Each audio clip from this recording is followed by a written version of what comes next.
Hi, good afternoon. This is Teacher Megan and welcome to my YouTube channel. For today, I'm going to discuss about job application. And if you are planning to apply for a job and you want to prepare for it, then this video is for you. But before I proceed, I would like to give a shout out to my students who are actually the subject or my expected audience for this video. Hi to BSIT 1F1, 1F2, and BSN 1A4. This video is for you because this is our topic for the finals. Let me begin as I present to you my screen.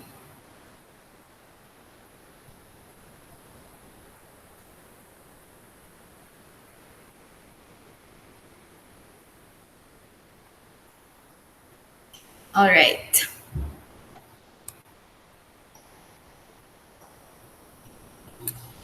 Actually, this presentation was already used in my previous lectures like a year ago, and I didn't change anything here because I lacked time to do so.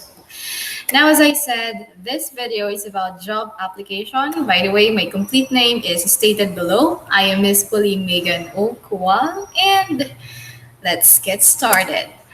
For today's lecture, here are the general tips if you are about to apply for a job. First, you have to check out who's hiring.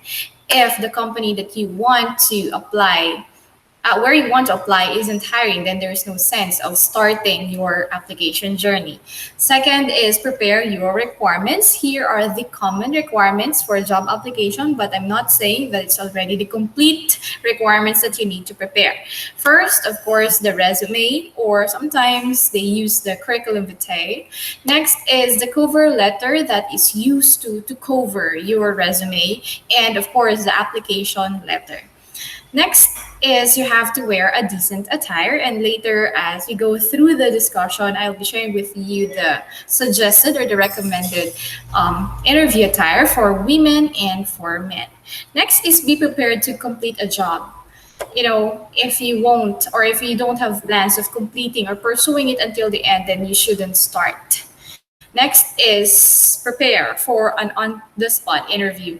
I experienced this even if I was told that the interview is to be scheduled. But when I went there and submitted my requirements, I was surprised when they had an on-the-spot interview with me. And good thing I had worn an appropriate attire for that interview, and somehow I prepared for it. And there, I made it. And lastly, you have to follow up after applying for a job. The times when you follow up for your application just shows that you are really into that and you are passionate about the work that you want to apply for. And you should do follow up, especially when it takes a long time already and you are not yet called for the interview, then do the follow up. Now, what to include in a resume? Now, there is a note here that says that not all resumes include all the things that I put here, because you have to remember that each job seeker is unique. It's up to you what you want to include in your resume, but here are the common content of the resumes. First is the education or the educational attainment. Your employer or the one who hires you or who will be hiring you is interested to know what is your educational background, and it's important that you include it. Also, your coursework should be in a resume, and the computer skills, the projects that you have accomplished in the past, the leadership activities, the co-curricular activities, internships, it's also important. Your work experience also is one of the things that your employer is looking for and checking out in your application. And the volunteer experience, it gains more points because you are into volunteerism. And lastly, the awards. Again, you are not required to include all these in your resume, but these are just the common content. Now, what makes a good resume? Here are the characteristics of a good resume. We have the three C's and one F. First, C is clear. Your resume must be clear and it should give the reader a clear understanding of who you are, what skills you possess, your accomplishments in the career path you have chosen, and all these are reflected um, in your resume because as we discussed it earlier, those are just the common parts or the content of your paper. Next is it should be concise because every word has a purpose. It should be direct to the point.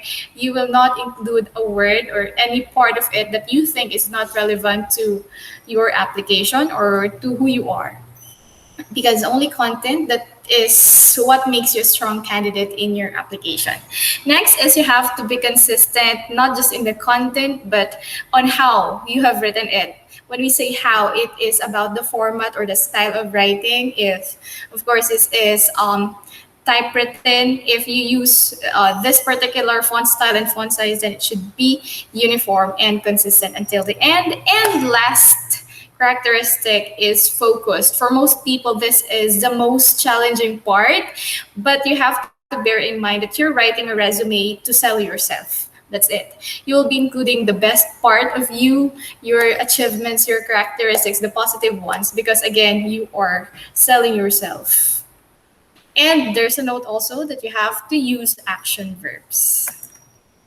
Now, talking about cover letter, if you're not familiar with it, some of us are just attaching the application letter to the resume, but it's also important that you have this cover letter, and a cover letter accompanies your resume, and its purposes are the following. First, it is to demonstrate a match between the employer's needs and your attributes. And this is why it is important that you do your research to the company that you're applying for.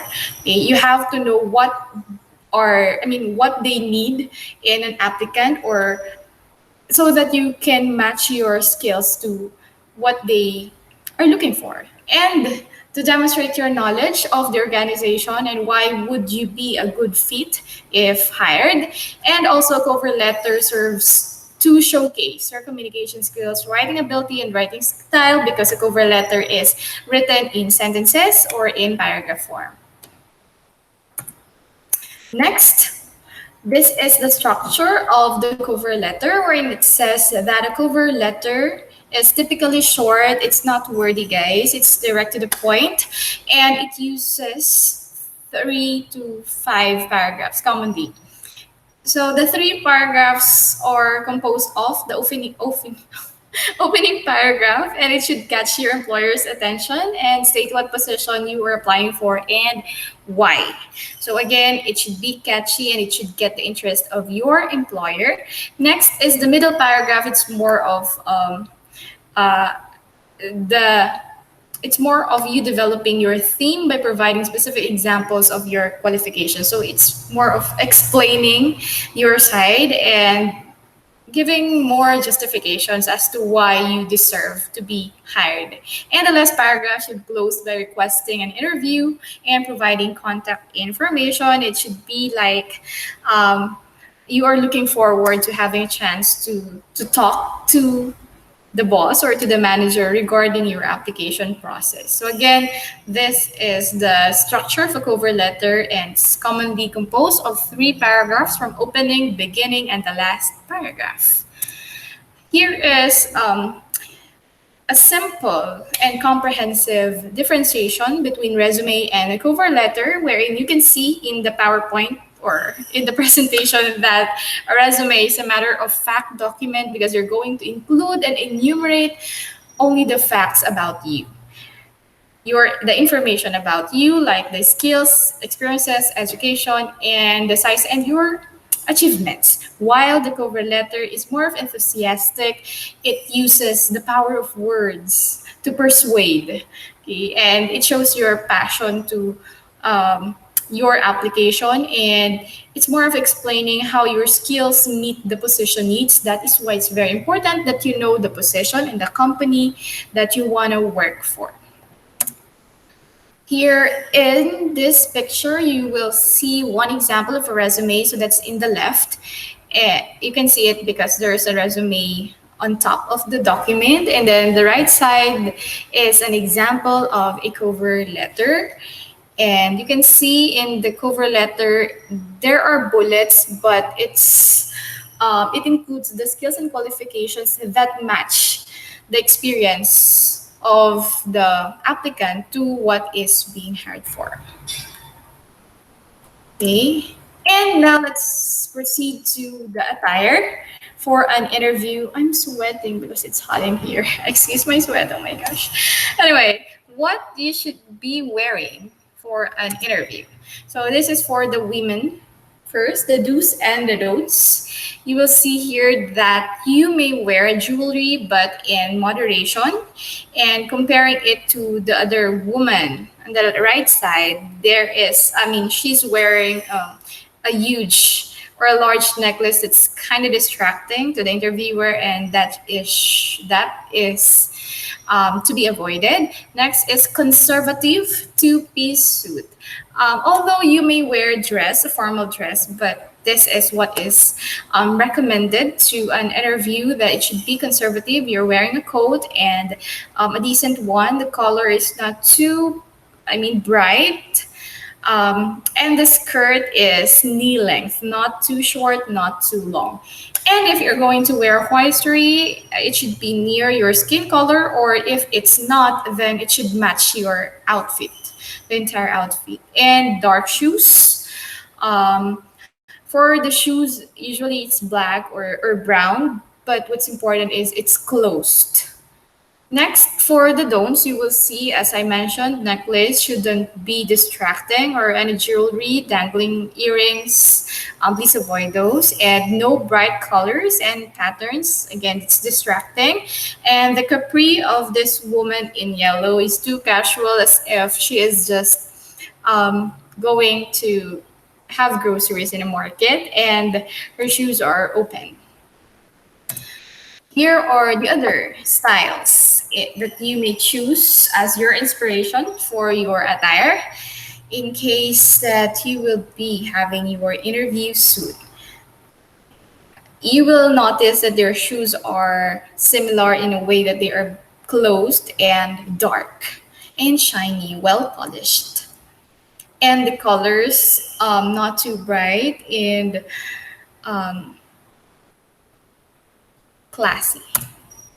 And for the men, sorry if it's probably not what you're expecting, but yeah, let's explain it.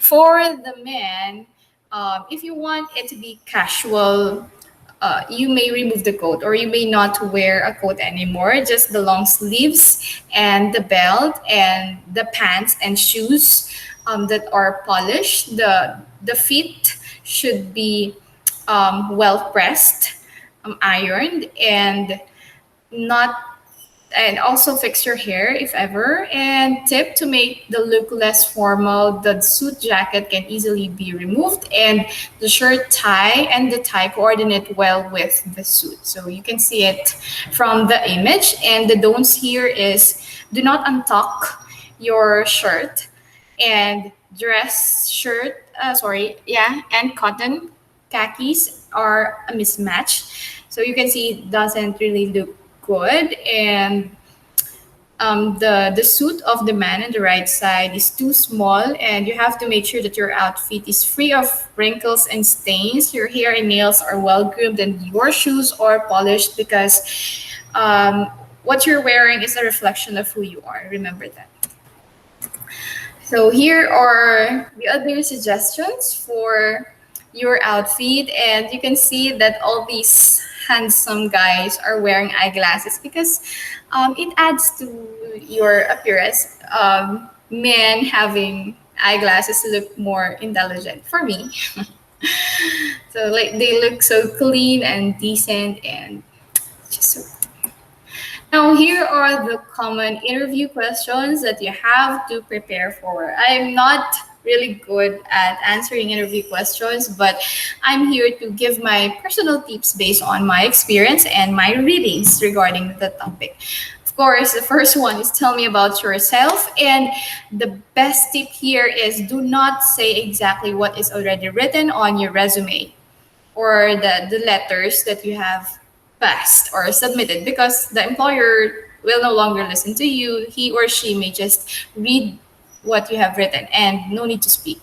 Again, in this question or in this line that you have to tell something about yourself, tell something that's more personal. And again, you may match your skills and your personality to what they need or more of the positive. But again, you have to remember that you are selling yourself, that your focus is more of your past positive achievements and characteristics. And also, you have to prepare for the following questions like, why are you applying for the position? You should have enough knowledge about that position that you are applying for. Why do you want to work here? The same. You need to have your research about the background of that company and your motivation. If your employer asks about your motivation, you have to focus on your intrinsic motivation better than the extrinsic ones. And for the last one, you will see here that you may be asked about your weaknesses. For me, you have to be honest with your weaknesses. But since your goal is selling yourself, you don't want to degrade your entire self here. When you say or when you tell your weaknesses, even if, let's say, for me, my weakness is my family, although they are also my source of strength. But whenever we're encountering family problem, it really affects my emotion. But you shouldn't end with telling your weaknesses to the interviewer, but you should always get back to selling yourself, like regardless or despite of I mean, despite this weakness of yours, you still assure that that weakness will not affect your performance at work, and you're working on developing yourself for you not to have it anymore, or something that will try to lessen that weakness of yours. I hope you get it. And the other ones are the interests. I mean, what interests you about the position? Tell me about how you dealt with a tough challenge. Now, you just have to be honest and avoid overthinking and like trying to preparing a script in your mind, because that will make your performance worse, I must say. But there's nothing wrong, or I mean, the best way to deal with all this is preparation. You have to prepare for all this, but avoid too much overthinking. Too much then over, it's kind of redundant. Anyway, so these are the common interview questions that you should be preparing for, because these are the common ones. And last slide, this is about applicant tracking system. As you can see in our situation right now, having COVID pandemic, all most of the transactions are done online, and there are these systems. The BSIT students know this, that are out in the market, because these are developed for better performance in some company, and some companies really use this applicant tracking system in their hiring process. And with the existence of this tracking system, these are just the tips. The following are the tips that you should be applying, or you may be needing to apply. And first is to thoroughly read job descriptions, especially when you see it online. Second is create an original cover letter. It's easy to identify now what's plagiarized or copied or pasted from the internet. Next is fill out all fields within the application process. Ensure your social profile is current. Some companies or HRs are really trying to look at the background of that applicant by searching for their account in social media, and you have to make sure that you don't mess up in your account. And lastly is you have to review all the information you imported before submitting. And that is it, guys. It's no longer moving, so let me stop sharing this. Sorry. I really perspired a lot. Oh my goodness. I'm really sorry about this. Why did I not use it earlier? All right. So that ends my discussion about job application, and I'm looking forward to having an interview with you, especially to my students. I explained it to you in my previous live streaming, wherein I told you that you're expected to be interviewed by me as part of our final requirements. Thank you everyone for watching, and I hope you learned something from me today. Don't forget to click the subscribe and the like buttons, please. Bye everyone.